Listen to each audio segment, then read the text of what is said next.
안녕하세요. 사연 읽어주는 남녀입니다. 오늘도 와주셔서 감사드리며 그럼 오늘의 사연 바로 소개해드리겠습니다. 안녕하세요. 저는 50대 여성으로 산을 좋아하는 사람입니다. 돈도 없고 가진 것도 별로 없지만 등산은 꾸준히 했어요. 이것만큼 좋은 취미가 또 있을까요? 무릎만 도와주고 건강만 받쳐준다면 언제까지도 산을 오르고 싶네요. 스트레스 확 풀리고 내려오면 또 힘이 생겨서요. 몇 년 전 산에서 큰일을 겪었습니다. 사람 생명 구했다면 믿으시겠어요? 전 한번 산에 오르면 남들 모르는 길도 잘 가고 깊숙한 곳도 겁없이 잘 가는 사람입니다. 어려서 친정아버지한테 산을 배웠어요. 나무 이름도 잘 알고 나물 약초 모르는 게 없죠. 아는 만큼 보이니까 산도 무섭지가 않더라고요. 그날도 길 아닌 곳으로 쑥쑥 들어갈 때였어요. 그 코스는 저만 아는 길이었는데 저 멀리 널찍한 바위 곁에 못 보던 희끄무레한 게 보였습니다. 저게 뭐야? 짐승은 아닌 것 같고 무슨 천이 저기 떨어져 있나? 산에선 대담한 저도 겁이 덜컥 나더라고요. 그래도 호기심에 이끌려 그 바위 쪽으로 다가갔습니다. 마네킹인가 싶을 정도로 사람과 가까웠어요. 이쪽은 평범한 등산로가 아니라 웬만한 사람은 못 오는데 이상하다 싶었죠. 가까이 다가갔을 때 저도 모르게 소리를 지르면서 엉덩방아를 찧었습니다. 사람 아니야? 아이고, 여보세요? 여보세요, 어르신! 어찌된 일인지 머리가 백발인 할아버지가 엎어져 있었어요. 바로 옆 오르막에서 굴러 떨어지신 것 같았습니다. 한복 두루마기 차림이셨고 체구가 무척 작았어요. 이마엔 찢어진 자국과 피가 있었고요. 멀리서 봤을 땐 사람인 줄 몰랐던 건 머리 부분이 커다란 잎사귀에 파묻혀 있어서였죠. 천만다행으로 이마의 피는 멈춰서 딱지가 말라붙어 있었는데 이 어르신 의식이 없었습니다. 큰일 났다 싶어 핸드폰을 들었어요. 여보세요? 여기 사람이 쓰러졌어요. 의식이요? 숨은 쉬냐고요? 가만히 있어 보세요. 전 어르신 코 밑에 손가락을 갖다 댔고 약하게 숨쉬고 계신 걸 알 수 있었죠. 살아 계시다고 여기 어디니까 빨리 오시라고 소리를 쳤습니다. 전화를 끊고 전 겉옷을 벗어 쓰러진 어르신을 덮어드리고 팔다리를 연신 주물렀어요. 구급대원 기다리는 시간이 얼마나 길던지 혹시 우릴 못 찾을까봐 일반 등산로까지 뛰어올라가 막 소리를 질렀습니다. 신고한 사람 여기 있다고 이쪽으로 오시라고요. 천만다행으로 너무 늦지 않게 구급대원이 왔고 전 그분들을 안내했죠. 들것에 실려 그분은 병원에 실려갔고 저도 따라갔습니다. 구급대원이 묻더라고요. 주변에 입은 가방이나 핸드폰 없었냐고요. 아무리 살펴도 그런 건 없었습니다. 정신없이 병원까지 따라갔고 어르신은 간신히 깨어나셨어요. 큰일인 게 그분은 아무것도 기억을 못 하시더라고요. 말도 못 하셨고 이름, 사는 곳, 자식들이 있는지 없는지 도통 얘기를 못 하셨어요. 사리분별이 안 되시는 것 같았죠. 의사는 떨어진 충격 때문에 기억을 잃은 거라고 하더라고요. 경과를 좀 지켜봐야겠네요. 당장은 안정을 취하시는 게 우선입니다. 빨리 가족을 찾아 소식을 전해야 할 텐데 전 의식을 되찾은 그분의 곁을 지키고 있었어요. 도저히 그냥 갈 수가 없었습니다. 지갑, 핸드폰 대신 그분 품에서 종이 한 장이 나왔어요. 생활고를 호소하며 이만 생을 끝내겠다는 마지막 편지, 유서였습니다. 가슴 아팠던 게 배고픔을 호소하는 내용이 많았어요. 쌀이 떨어진 게 언제인지 기억도 안 난다고, 너무 배고프고 힘들어 아무런 희망이 없다고 이대로 숨을 거두겠다는 내용이었죠. 더 목숨을 부지하느니 주변에 더 패기치고 싶지 않다며 모두 잘 있으라는 마지막 인사가 얼마나 가슴이 아프던지요. 자세한 내막은 몰라도 이 어르신 당장 먹고 사는 게 힘들어 산을 찾은 것 같았습니다. 어르신, 제 말 들리세요? 아무것도 안 들리세요? 대답이라도 해주시면 좋으련만 할아버진 아무 말씀도 못 하셨어요. 제 말을 알아듣긴 하시는 건지 눈을 뜨고 계셨지만 듣지도 보지도 못하는 것 같았어요. 어르신을 보고 있자니 저 중학교 때 돌아가신 친정아빠가 생각났습니다. 아버지는 이분처럼 키가 작고 마르셨었죠. 다 어려서 배고른 탓이라고 하셨습니다. 집안 사정 때문에 툭하면 굶었다고 하셨어요. 그래서 외동딸인 제가 아빠 키보다 더 커졌을 때 진짜 좋아하셨죠. 쑥쑥 크라고 나무처럼 크게 자라라고 입버릇처럼 말씀하셨습니다. 아버진 배꼽레가 작으셔서 잘 못 드셨지만 저한텐 육해공에서 나는 좋은 음식은 다 해주셨어요. 그런 아버지 중학교 3학년 때 돌아가시고 얼마나 그리워했는지 몰라요.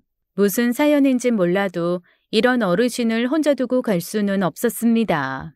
하지만 가족을 찾을 수가 없으니 병원 직원들, 경찰들도 난감해했어요. 제가 저희 집으로 모시고 가도 될까요? 제 연락처랑 주소 드릴게요. 그 사이 좋아지실 수도 있고 가족들이 실종신고 낼 수도 있고요. 정말 그러시겠어요? 생판 모르는 분인데요. 몸도 성치 않으셔서 간호까지 하셔야 할 텐데요. 그래서 제가 솔직히 말씀드렸습니다.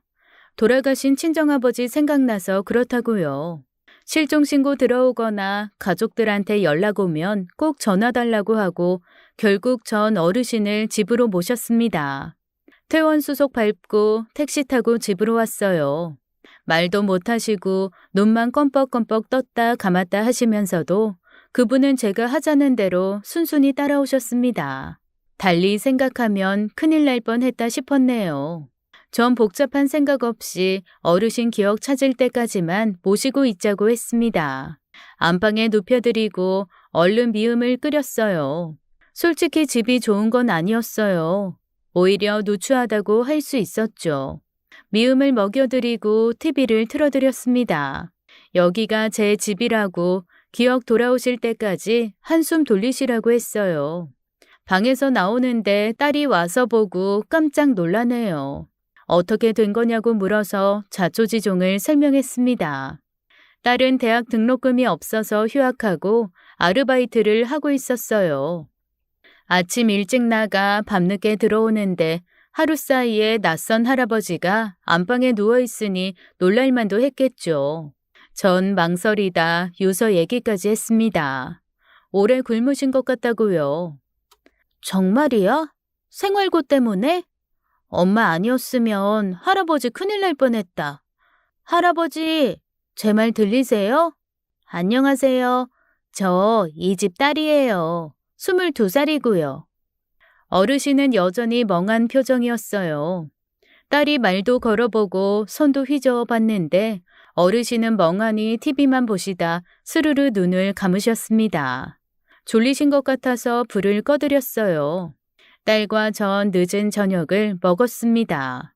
반찬은 변변치 않아도 새하얀 밥 고봉으로 퍼서 먹는데 가슴이 먹먹하더라고요. 쌀 없이 일주일 넘게 뭐 드시며 버티셨을까? 기운도 없는데 산에는 어떻게 오르셨는지 의문이었죠. 근데 하나 걱정이 있었어요. 사실 이 집 동선애 집입니다. 1층에 동선애가 살고 반지하에 저와 딸이 지내고 있었어요. 다달이 월세 내고 살고 있지만 동서는 저희 집에 그렇게 참견을 해댔죠. 꼭 저를 종부리듯이 하면서요.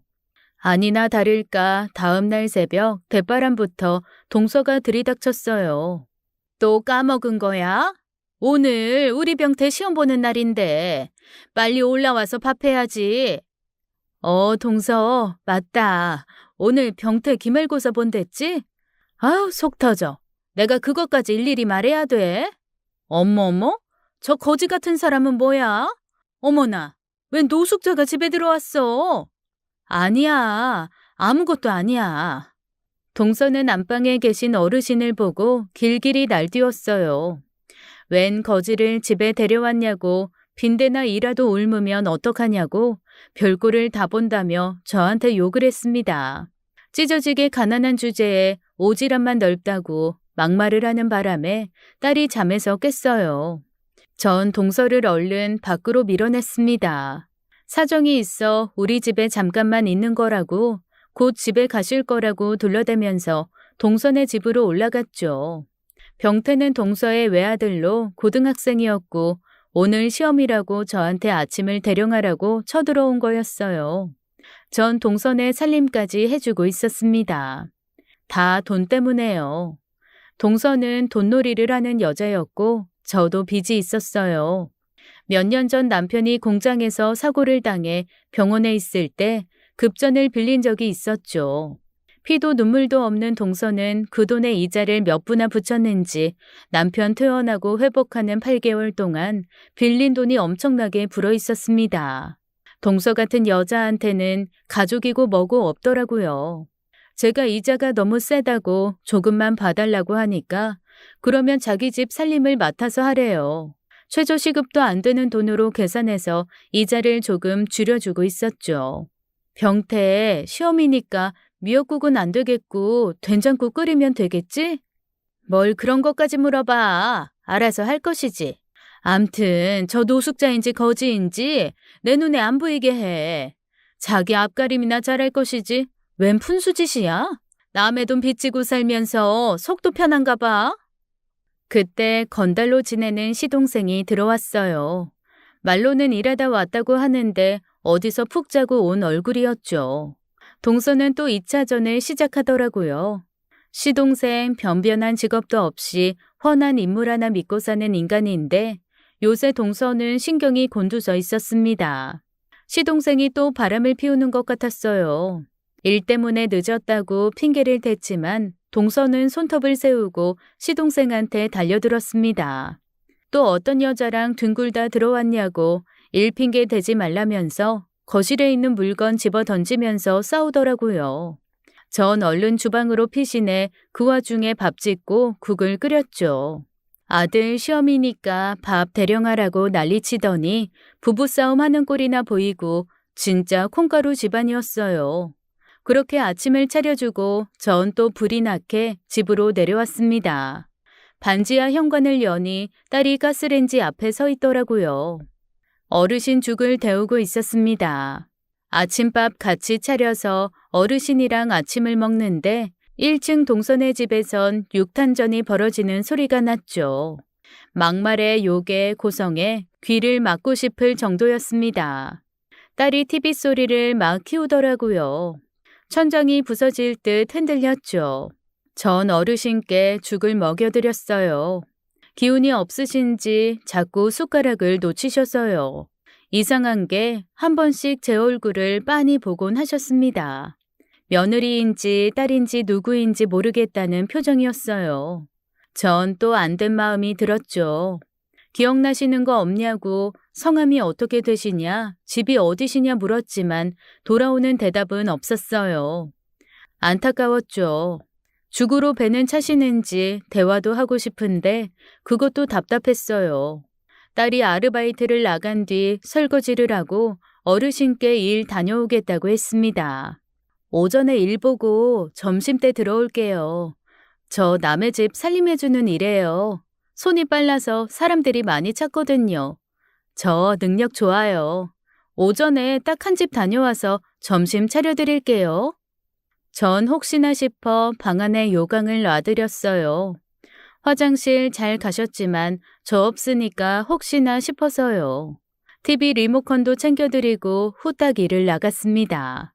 정리정돈을 잘하는 성격에 청소에도 일가견이 있어서 제가 도우미로 나가는 집들은 다 인연이 오래됐어요. 일 잘한다고 다른 집 소개를 시켜주셔서 일이 끊이지 않았습니다. 그렇게 전 빚을 갚고 생계를 해결하고 있었죠. 오전, 오후 시간 쪽에 몇 항씩 일하고 집에 와선 동선에 살림해주고 하루가 정신없이 지나갔죠. 하지만 어르신 모시고서는 일하는 것을 좀 줄여야 했어요. 당분간이니 허리띠 더 졸라매자 싶었습니다. 어르신 조금씩 바깥바람도 쐬게 해드리고 밥도 질게 지어 나물 반찬도 해드렸어요. 시간이 지나면서 상태가 나아지는 게 제 눈에도 보이기 시작했죠. 제가 말할 때 절 쳐다보시고 기다 아니다 고개도 끄덕이기 시작하셨어요. 한 번은 제가 어르신 모시고 마당으로 나갔는데 시동생이 출근하다가 저를 봤습니다. 껄렁하게 다가오더니 이러는 거 있죠. 형수, 핸드폰 뒀다 뭐해요? 저 사람 저기압이면 나한테 문자 좀 넣어주고 그래요. 정말 잔소리 지긋지긋해 죽겠네. 아이 노인네는 누구유? 집에서 간병해요? 돈 벌라고? 다 사정이 있어서 그래요. 그리고 동서 기분 좋은 날 없어요. 나보고 스파이즈까지 하라고요? 그것까진 못하겠네요. 배우 뺨치게 생긴 시동생은 어깨 한번 으쓱 하더니 대문을 박차고 나가네요. 동서는 돈놀이에 시동생은 주점을 운영하고 있었어요. 맨날 부부싸움에 콩가루라 할 만하지만 돈은 또 많으니 그게 또 요지경이었죠. 우리 남편 참 성실하고 착한 사람인데 형제가 그렇게나 달랐습니다.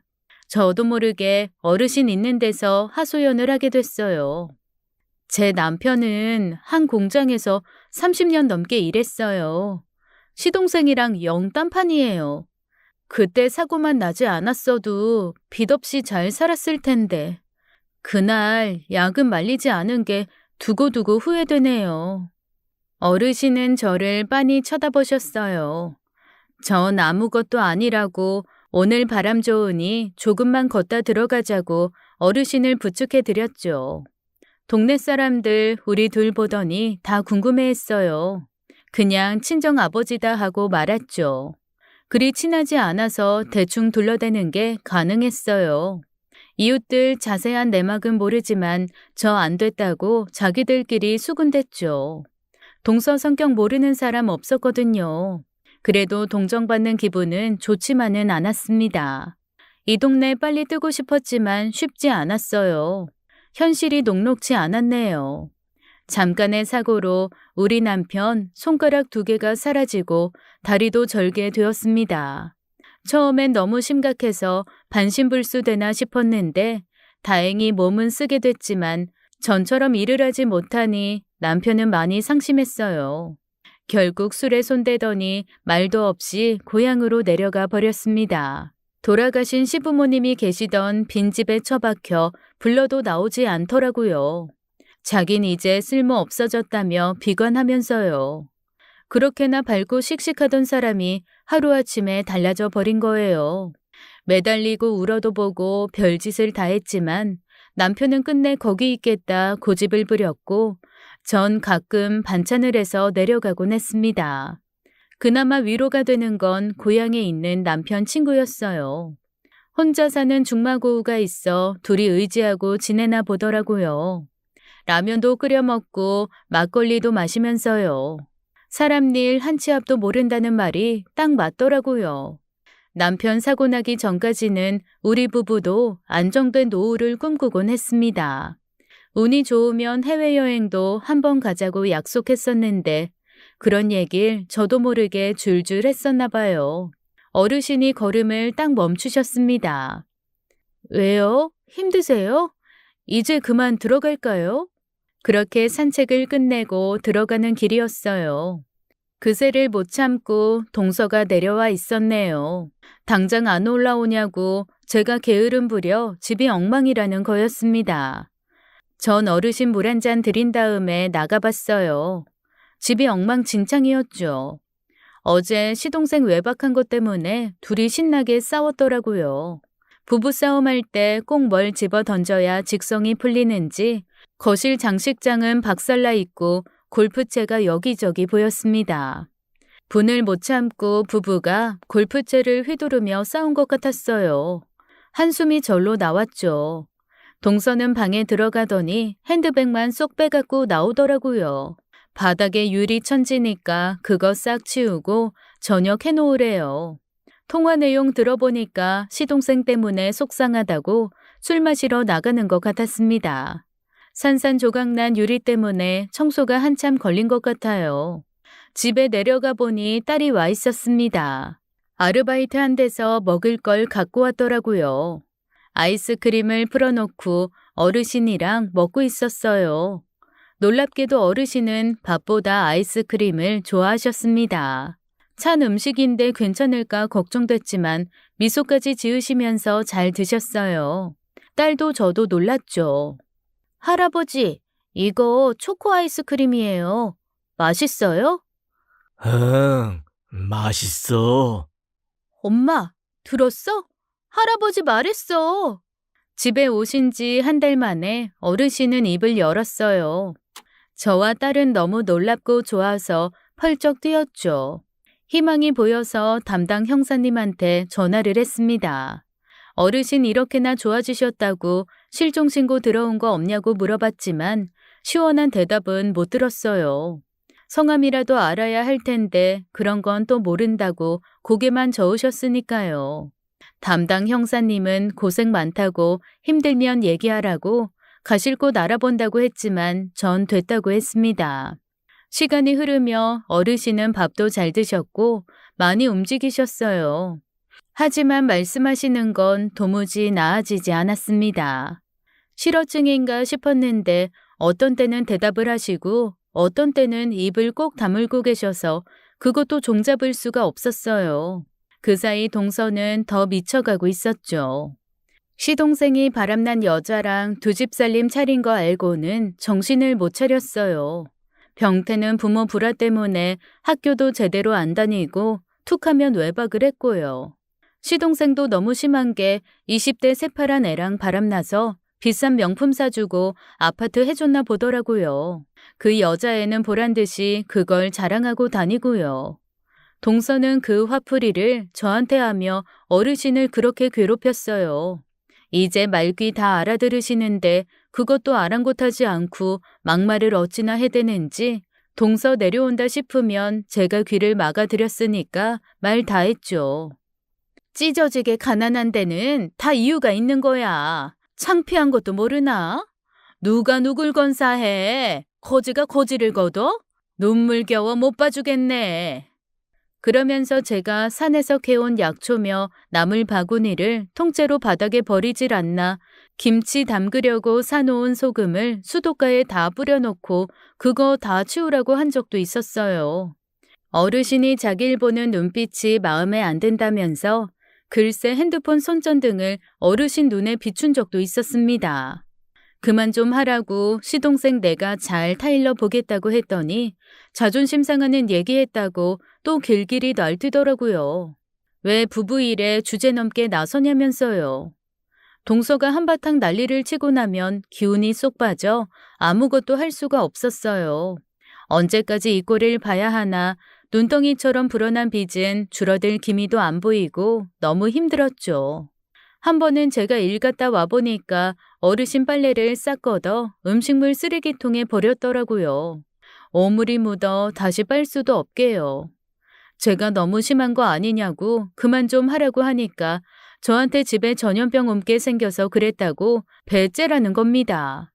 알지도 못하는 노인네 거둔다고 힘 빼지 말고 자기 집 일이나 잘하래요. 그럴 시간 있으면 빚을 한 푼이라도 더 갚으라는 거였습니다. 전 알겠다고 했어요. 밤을 꼬박 새서라도 일해서 빚 갚을 테니까 태약 좀 그만 부리라고 했죠. 다달이 200만 원은 더 줘야 수지가 맞지. 사정 봐줬는데 안 되겠어. 그거 못하겠으면 노인네를 내버리는 게 맞지. 혼자 쓸데없는 오지랖 떨 시간 있으면 돈이나 갚아. 참, 그리고 찝찝하니까 우리 집 반찬 만들 때 팔팔 끓는 물로 손 소독하고 와. 알았어? 동서, 말이 심하네. 날 사람 취급도 안 하는 거야? 동서 눈엔 내가 병균으로 보여? 말 잘했네. 병균, 버러지? 그 비슷하게 보여. 끼리끼리 논다더니 아유 귀찮아. 빨리 내쫓든가 해야지. 동서가 현관문을 쾅 닫고 나가는데 현관 경첩이 떨어지더니 문이 기우뚱하더라고요. 순간 거실에 계신 어르신 머리로 철제 현관문이 무너져 버렸습니다. 전 본능적으로 일어나 문을 막았고 어르신은 놀라서 그대로 굳어버리셨어요. 다행히 어깨 조금 긁히고 말았는데 어찌나 놀랐는지 다음 날까지 심장이 벌렁벌렁했습니다. 동서가 그러면 어르신은 조용히 안방으로 들어가셨어요.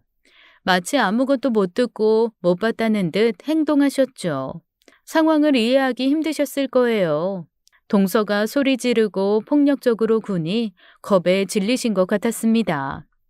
솔직히 저 없을 때 어르신께 무슨 짓을 하는지 알 수가 없었어요. 나름대로는 최선을 다했지만 한계가 있었습니다. 한 번은 수중에 돈이 없어 콩나물밖에 살 수가 없었어요. 너무 민망하더라고요. 콩나물국, 콩나물 무침이 전부인 밥상, 한숨이 나왔지만 어쩌겠어요. 그거라도 셋이 나눠 먹을 수밖에요. 딸도 참 잘했어요. 퇴근하고 집에 오면 어르신의 말벗으로 살갑게 대해드렸죠. 우리 애가 말주변이 좋거든요. 일하면서 만난 진상 손님들 푸념도 하고 요새 유행하는 농담 같은 것도 조잘조잘 얘기하면서 어르신 손톱도 깎아드리고 머리도 감겨드리고요. 할아버지, 진상 손님이 무슨 뜻이게요? 자기가 손님이라고 왕처럼 대접바라는 예의 없는 사람을 말해요. 제가 오늘 그 진상한테 당했잖아요. 할아버진 그런 사람 아니었죠? 알바하는 데서 간식 나오면 꼭 가져와서 같이 먹었어요. 딸한테 어르신 어렵지 않냐고 물어보니까 아니래요. 엄마가 왜 모셔왔는지 알겠다고 꼭 외할아버지 같다면서 계시는 동안 잘해드리고 싶다고 해서 놀랬습니다. 집안 사정 때문에 일찍 철들었나 한편으론 짠하기도 했어요. 한 달 지나서는 세 사람 정말 가족처럼 잘 지냈네요. 그 사이 남편이 딱 한 번 집에 왔었습니다. 손 상태도 안 좋고 다리도 더 저는 것 같아서 병원에 가자고 억지로 데리고 왔는데 집에 웬 할아버지가 계시니 남편이 놀라더라고요. 그간의 사정 얘기를 하니 남편이 고개를 끄덕였어요. 상황이 안 좋아 그렇지 천성이 착한 사람이었습니다. 저한테 꼬깃꼬깃 모은 돈 주면서 소고기 묵고 끓여드리라고 했네요. 몸보신 시켜드리라면서요. 어르신은 남편 모습을 유심히 보는 것 같았죠. 이 사람 미리 아빠예요. 지금은 몸이 이런데 전엔 아주 열심히 일했어요. 딸이 꼭 아빠 닮았죠? 어르신은 고개를 끄덕이셨어요. 네 사람이 한 상에 둘러앉은 저녁이었죠. 도란도란 밥 먹고 있는데 동서가 들이닥쳤어요. 남편이 숟가락을 내려놓고 벌떡 일어나더라고요. 남편은 동서를 무척 싫어했습니다. 자기 몸 다친 것도 힘든데 그 일 핑계 삼아 저랑 딸 고생시키는 원흉이라고 하면서요. 시어머니 살아계실 때도 동서 때문에 집안 조용할 날이 없었고요. 전 동서를 억지로 데리고 나갔습니다. 모처럼 남편이 왔는데 아무 소리 말아달라고 했지만 동서는 막무가내였어요.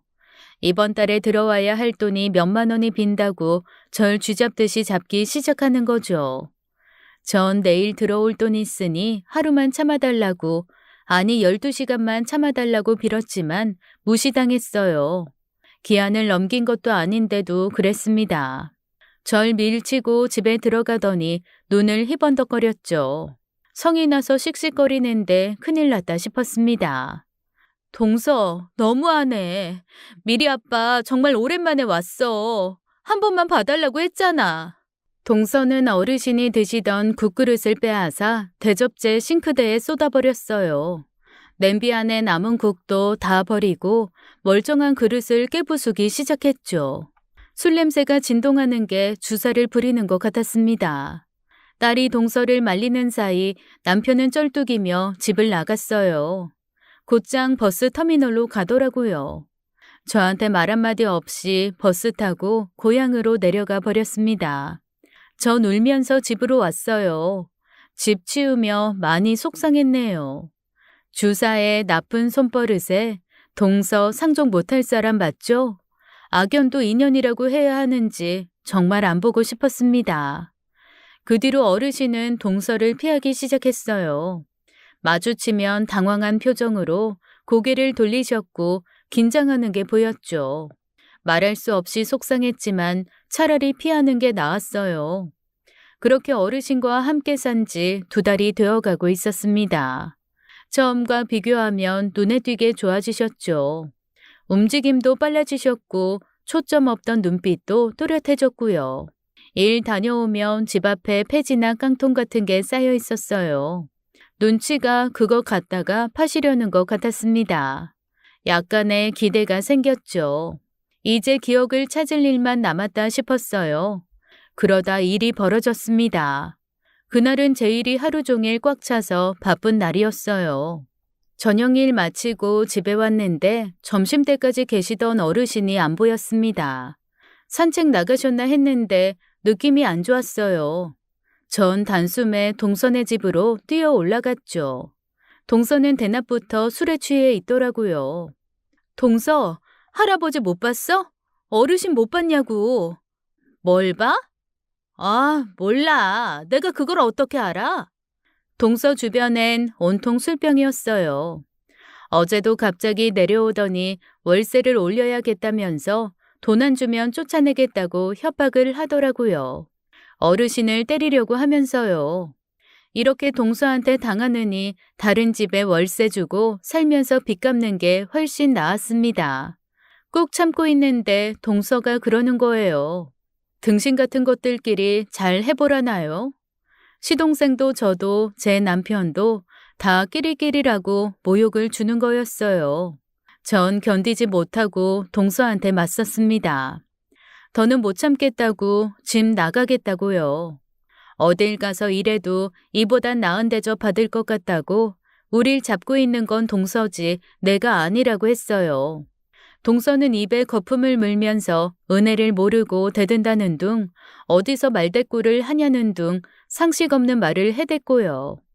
가만히 있는 어르신한테 삿대질을 하면서 당장 내 집에서 나가라고 등을 떠미는 거였습니다. 그만 좀 해. 시동생 바람 피우는 게 우리 탓이야? 나 월세 따박따박 내고 빚도 이자도 매달 갚고 있어. 동서네 살림 내가 다 하면서 내가 동서 노예야? 너무 심한 거 아니냐고. 어르신 건드리지 말고 나가.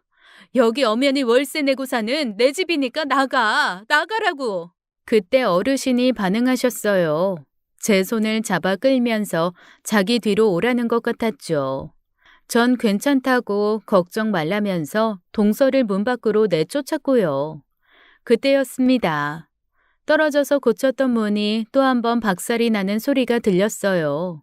동서가 밖에서 의자를 던지더니 그걸로 2번, 3번 현관을 박살냈습니다. 전 그만 주저앉고 말았어요.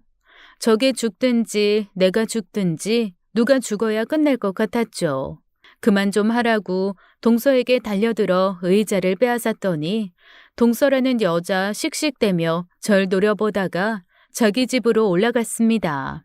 상심해 있으니까 어르신이 제 등을 토닥여 주었어요.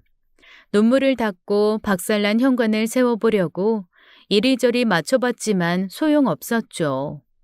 정신을 차린 뒤에 딸한테 전화해 친구 집에서 자고 오라고 했어요. 대충 분위기 눈치챈 딸이 알겠다고 하더라고요. 그날 밤 전 늦게까지 잠들지 못했습니다. 사는 게 왜 이렇게 고달픈지 언제쯤 상황이 좋아지려는지 답답했어요.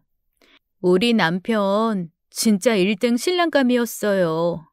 공장에서 사고만 안 났어도 곧 승진하는 거였는데 대표님이 부장시켜준다고 월급도 올려준다고 했는데 세상 참 무심하네요. 이것도 다 지나가겠죠? 근데 오늘은 너무 속상하네요. 남편은 그날 밤도 제 전화를 받지 않더라고요. 새벽에 큰 소리가 나서 내다보니 술 취한 시동생이 부서진 현관문을 이리저리 맞추고 있었습니다. 한숨이 나왔어요. 그래도 형수 사는 집이라고 저러고 있나 싶고 동서랑 시동생 사는 거 보면 지옥이 따로 없었죠. 전 또 혼자 중얼거렸어요. 아무래도 부동산에 들려야겠어요. 도저히 못 살겠네요. 어르신, 저희 집에 계시면서 불편한 거 많으셨죠? 마음 편히 계시지도 못하고 면목 없네요. 그 다음날 저녁 어르신이 감쪽같이 사라지신 거였습니다. 전 온 동네를 찾아다니다 지쳐서 담당 형사님께 전화를 걸었어요. 곧 딸도 집에 왔고 우린 지구대 경찰들이랑 같이 골목을 뒤졌지만 어디에도 어르신은 안 계셨습니다. 너무 속상해서 둘이 울었어요. 딸이 묻더라고요. 어젯밤에 무슨 일이 있었냐고요. 저는 더 못 버티겠으니 이사 가자고 했다고 했습니다. 어르신 사라지셨다니 동서는 알터니가 쑥 빠졌다면서 깔깔거리고 웃더라고요. 악마가 따로 없었습니다. 다시는 그런 쓸데없는 짓 하지 말라나요? 그리고 일주일이 지난 아침이었어요. 집을 못 구하면 남편 있는 지방에라도 내려가야지 생각하며 대문을 나섰죠. 그때 골목에 검은색 커다란 고급차가 2대나 와 서더라고요. 처음 보는 고급차에 괜히 주눅이 들어서 피해가려는데 앞차에서 중절모를 쓴 어떤 노인이 내렸습니다. 그대로 지나가려는데 누가 절 불렀어요. 쩌렁쩌렁 골목을 울리는 목소리에 전 깜짝 놀랐죠. 이보시오. 네? 저요?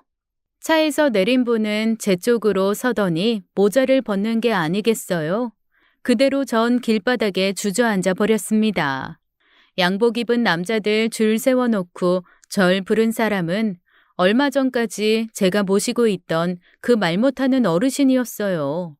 설마 아닐 거야. 내가 잘못 본 거야.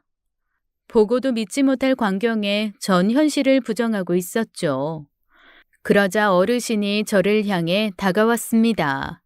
전 귀신이라도 본 것처럼 뒤로 슬슬 물러났어요. 작은 체구는 분명했지만 모습이 너무 달랐어요. 중절모의 하얀 셔츠, 고급스러운 양복을 입으시고 지팡이를 짚으셨는데 완전히 다른 사람 같았습니다. 설마 저희 집에 계시던 그분이시라고요? 맞소이다. 신세가 불어왔소. 전 또 한 번 놀랬죠. 어르신이 말없이 지팡이 한번 휘두르니까 새까만 차에서 보자기로 싼 커다란 상자들이 줄줄이 나왔습니다. 대충 봐도 값 나가는 것들이었어요. 젊은 남자들이 절 일으켜 세웠어요. 전 얼떨결에 어르신을 집 안으로 모시게 됐고요. 현관 앞에 선물이 가득 쌓였고 젊은 사람들이 그 앞을 지키고 섰습니다. 제 부축을 받으시던 어르신은 당당한 걸음걸이로 집 안으로 들어오셨어요. 이게 어떻게 된 일인지 전 손을 덜덜 떨면서 차를 준비하려 했습니다. 어르신이 웃으시면서 인삼차 한 잔을 달라고 하셨어요. 그럼요. 당연히 드려야죠. 좋아하시던 인삼차 그대로 있어요. 말도 없이 사라지신 후 꿀도 인삼도 그대로 남아있었죠. 전 좋아하시던 입맛대로 진하게 타드렸습니다. 어르신은 한 입 드시더니 역시 이 맛이라면서 껄껄 웃으셨어요. 너무 말씀도 잘하시고 목소리도 우렁차셔서 전 계속 놀라고 있었고요. 출근하는 길이오? 네, 이게 어떻게 된 일인지 분명 말씀도 잘 못하시고 걷는 것도 힘드셨는데. 그랬지. 덕분에 많이 좋아졌소이다. 내가 말없이 사라져서 많이 놀랐을 거야. 그렇죠? 작은 거인이라는 말 있잖아요. 어르신이 말씀하실 때마다 홀린 것처럼 대답을 하게 되더라고요. 저희 집에 계실 때와는 비교도 안 되게 강한 모습이셨어요. 말씀하시는 것도 쩌렁쩌렁 호인이셨고요. 안 떨어지는 입으로 겨우 대답을 이어갔습니다. 정말 걱정 많이 했어요. 어디 가서 헤매고 계신 줄 알았습니다. 큰일 났다고 생각했죠. 그런데 다 기억나신 거예요? 의도치 않게 속여서 미안하오. 기억이야 예전에 돌아왔지. 네? 그럼 저희 집에 왜 그렇게 오래? 어쩌면 그렇게 심성이 곱습니까? 여기 지내면서 느낀 게 많아요. 천천히 이야기 보따리 풀어봅시다. 자, 내가 누군지 먼저 밝히겠소. 그분은 명함을 주셨고 기업 이름과 함께 회장이라는 글자가 눈에 보였습니다. 어느 큰 기업의 회장님이신 것 같았어요. 어르신은 가난하고 가족도 없는 분이 아니었어요. 큰 기업체 운영하는 재력도 권세도 상당한 회장님이 말 못하는 어르신의 진짜 모습이었죠. 제가 놀라 멍하게 있으니까 제 팔을 툭 치셨어요. 뭘 그렇게 놀래요? 난 자네와 똑같은 사람이외다. 회장님은 얼굴에 웃음기를 거두셨어요. 그리고는 침통한 얼굴로 말씀을 이어가셨죠. 어디서부터 얘기를 꺼내야 할지 모르겠다고 하시면서요. 오로지 성공만을 위해 달린 세월이 한순간에 무너진 일을 겪으셨대요. 돈으로 못할 게 없다는 믿음은 교만이었다고 고백하시면서요. 진짜를 놓치고 가짜를 위해 살아왔구나. 그런 절망감에 빈몸으로 산에 오르신 거였습니다. 실패한 인생 그만 접자 결심하셨고 정상까지 가려고 했는데 발을 헛디뎌 굴러 떨어지신 거였어요. 회장님 같은 분이 실패한 인생이라니 도무지 이해가 안 된다고 했더니 돌아가신 동생분 이야기를 꺼내셨습니다. 나한테 동생이 한 명 있었어. 그런데 어떻게 죽은지 아시오? 굶어 죽었어. 쌀이 없어. 쌀 살 돈이 없어 굶어 죽었다는 게 믿어집니까?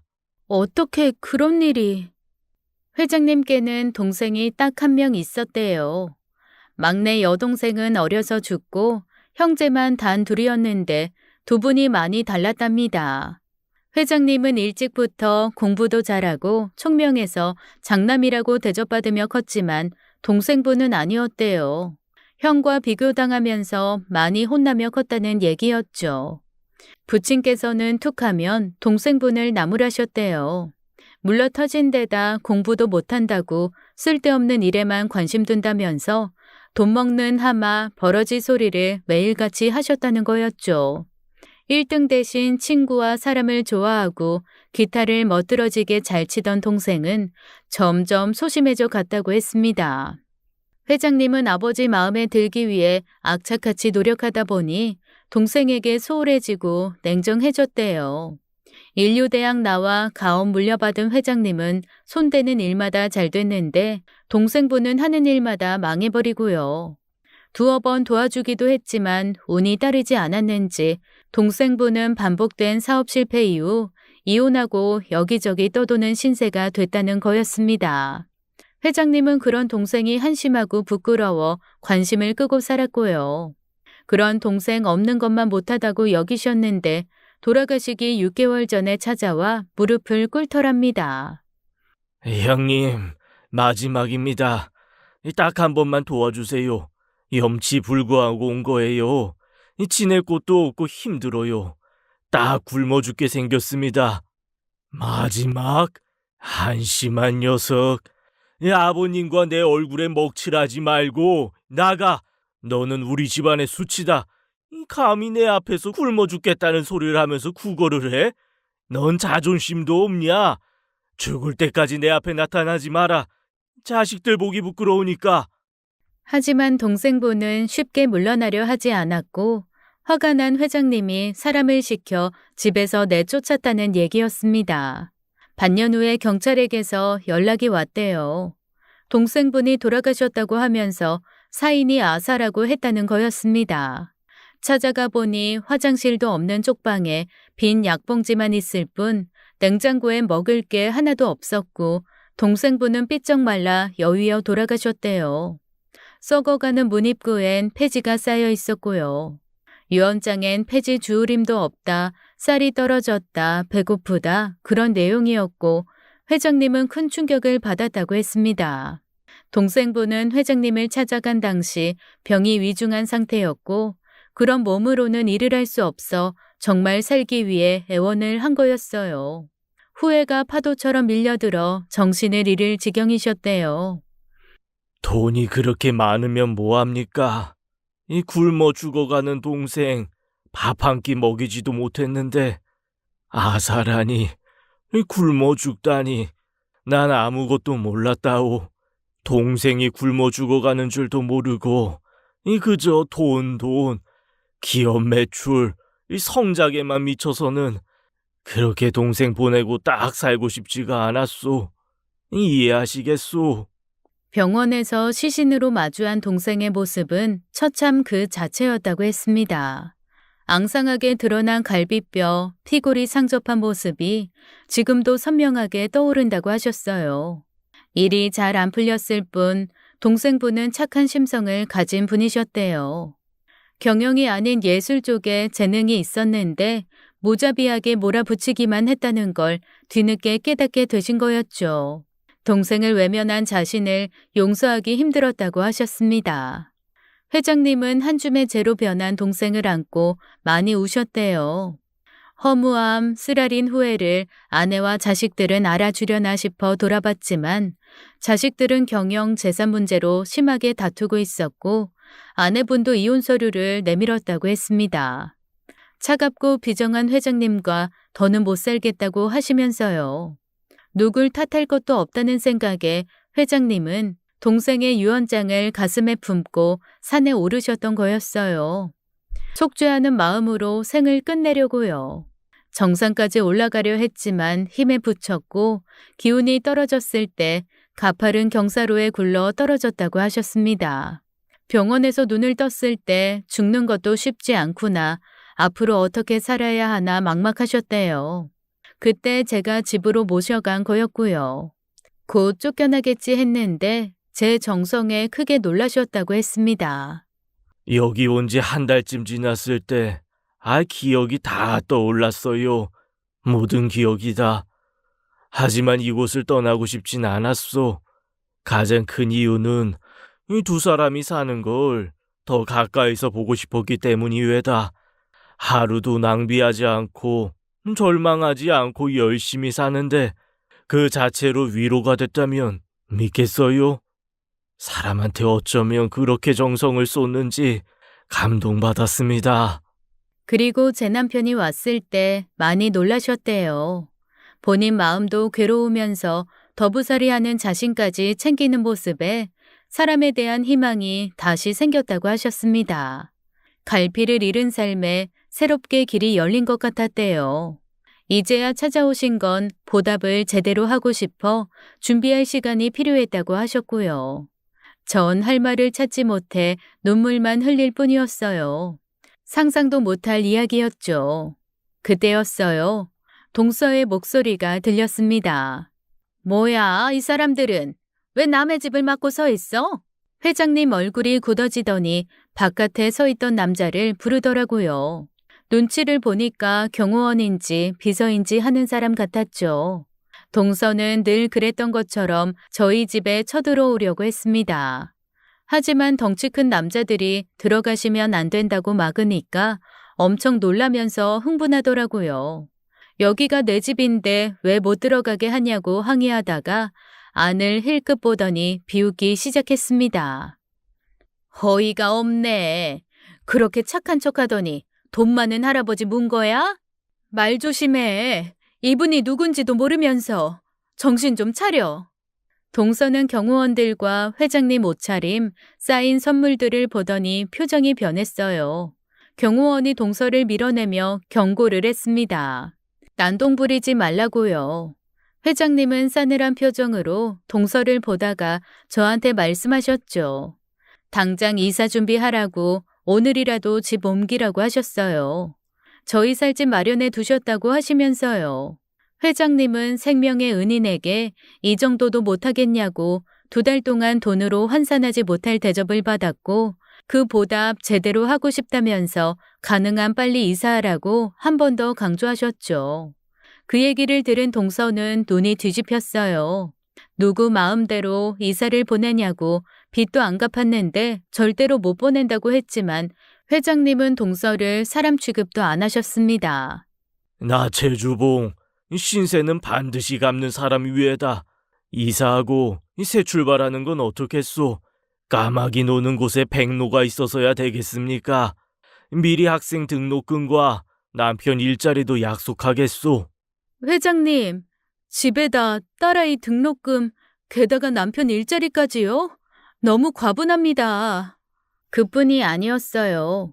회장님은 남편 재활을 위한 모든 지원을 아끼지 않겠다고 하셨습니다. 추후 일자리 또한 제공하겠다고 약속하시면서요. 남편의 그 성실함과 뚝심이 눈에 보인다고도 하셨죠. 동서는 질투가 나서 악을 쓰고 난리가 났어요. 경호원들이 막고 있으니 집엔 들어오지 못하고 폐악질이 시작됐죠.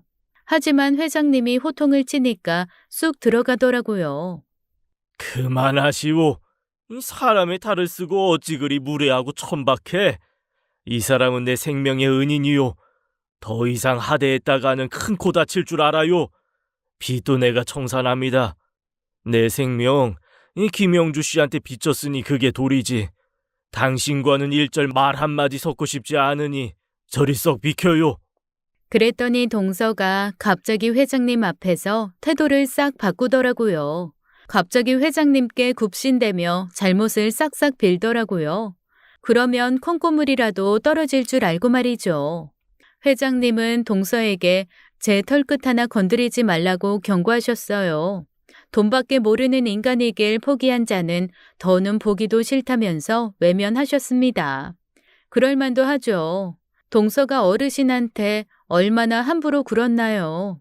전 그 길로 회장님 차에 함께 탔고 어떤 변호사 사무실로 가게 됐습니다. 우리 집 사정 소상히 들어야겠다고 하더라고요. 빚이 왜 불어났는지, 남편 사고 후에 회사에서 어떻게 해줬는지 하도 자세히 물어봐서 대답도 한참 걸렸던 것 같아요. 집에 왔더니 동서는 배가 아파서 숨이 넘어갔습니다. 자기가 그 어르신 모셨어야 했는데 좋은 기회 날렸다면서 억울해하는 게 말이 되나요? 언제는 이랑 빈대 옵는다고 어르신을 병균 보듯 하더니 이제와 기업 회장님인 거 알고 저러는 거였죠. 퇴근한 딸을 붙잡고 전 숨도 안 쉬고 얘기를 했어요. 딸은 회장님에 대한 정보를 인터넷으로 샅샅이 찾아보더라고요. 그러면서 정말 이상하다고 했습니다. 회장님에 대한 이야기가 온통 부정적인 것 뿐이라고요. 실적을 못 내면 무자비하게 해고해서 피도 눈물도 없는 기업가라는 별명이 있고 지분 때문에 집안 싸움도 시끄럽다고 했어요. 지난날에 회장님이 어떤 분이셨는지 알 것 같았죠.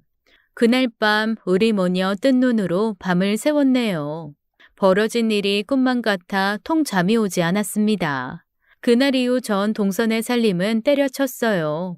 회장님 등에 업고 기 좀 펴보자 싶더라고요. 어쩐지 동서도 난리 안 치고 조용했어요. 제 눈치를 보는 것 같았습니다. 며칠 후 회장님은 다시 찾아오셨어요. 양복이 아닌 한복 두루마기 차림이셨죠. 저한테 칼국수 한 그릇 부탁하셔서 만들어드렸더니 맛있게 드시고는 같이 가고 싶은 곳이 있다며 차에 타라고 하셨습니다. 차는 산 입구에서 멈췄고 전 회장님 뜻을 알 수 있었어요.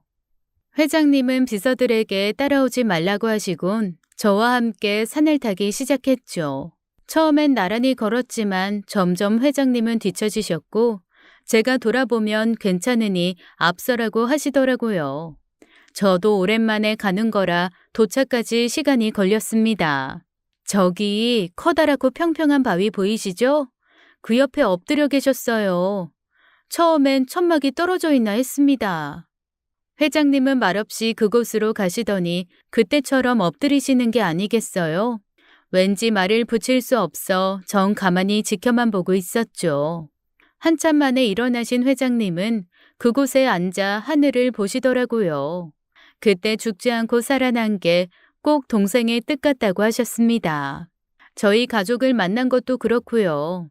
다시 얻은 삶, 전과는 다르게 살고 싶다고 하셨어요. 이혼 요구를 했던 사모님과도 화해를 하셨대요. 결혼 기간 내내 비정하고 거칠게 굴었던 거 진심으로 사과하고 가정에선 사모님 뜻을 최대한 존중한다고 하셨어요.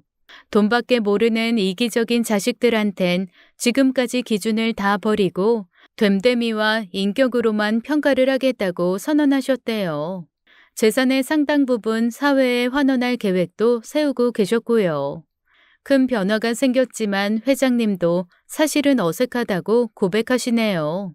전 회장님께 물었습니다. 그 2달 힘들지 않으셨냐고요.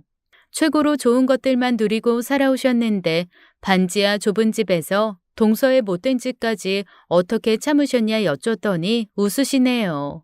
아주 어렸을 때 부친 사업 초기에는 당신도 그렇게 사셨다며 동생과 한방 쓸 때 기억이 많이 나셨답니다. 사는 맛이라는 거 다신 못 느낄 줄 알았는데 오뚜기 같은 제 근성과 딸아이의 건강한 젊음을 보면서 다시 살아보고 싶다는 의지가 생기셨대요. 1년에 한 번은 꼭 여기를 와야겠어. 이 지금까지의 최주봉은 죽고 다시 태어났다 이거야. 자네 아니었으면 난 그대로 죽었을지도 몰라. 이 사람 운명 모르는 거 아닌가. 숨이 붙어 있을 때 이 자네가 발견해서 살았다고 생각하네. 그리고 며칠 후에 저는 이사를 했습니다. 거실이 무슨 운동장 같았어요. 좁은 집에서 오래 살아서 더 넓어 보이는 것도 있겠죠. 아파트 뒤에는 산자락이 걸려 있어서 공기도 좋고 별천지 같더라고요. 그리고 회장님 쪽에서 연락이 왔어요.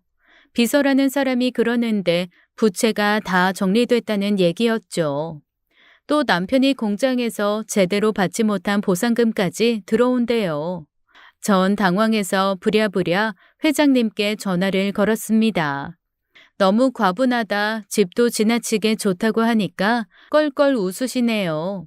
싫으면 다 물으라고 하셔서 그럴까요 했더니 됐다고 하십니다. 전혀 과분하지 않아. 아이 자네가 몇 명의 생명을 구한 줄 아나? 나한테 딸린 식구가 얼만데 그냥 받아. 받을 만하니까 주는 거야. 딸이 새 주소를 찾아 집으로 왔고 화장실이 2개다 집이 왜 이렇게 좋냐 입을 다물지 못했습니다. 전 딸에게 등록금 걱정하지 말고 복학하라고 했어요. 망가진 뒤에 못 사줬던 노트북도 새로 주문하고요. 딸이 울면서 그러더라고요. 아빠도 같이 살 수 있는 거냐고 회장님께 가서 큰 절이라도 올리고 싶대서 그러자고 했습니다. 명절이나 회장님 생신 때 꼭 챙기기로 약속했어요. 며칠 뒤에 소식을 들은 남편이 새 집으로 왔습니다.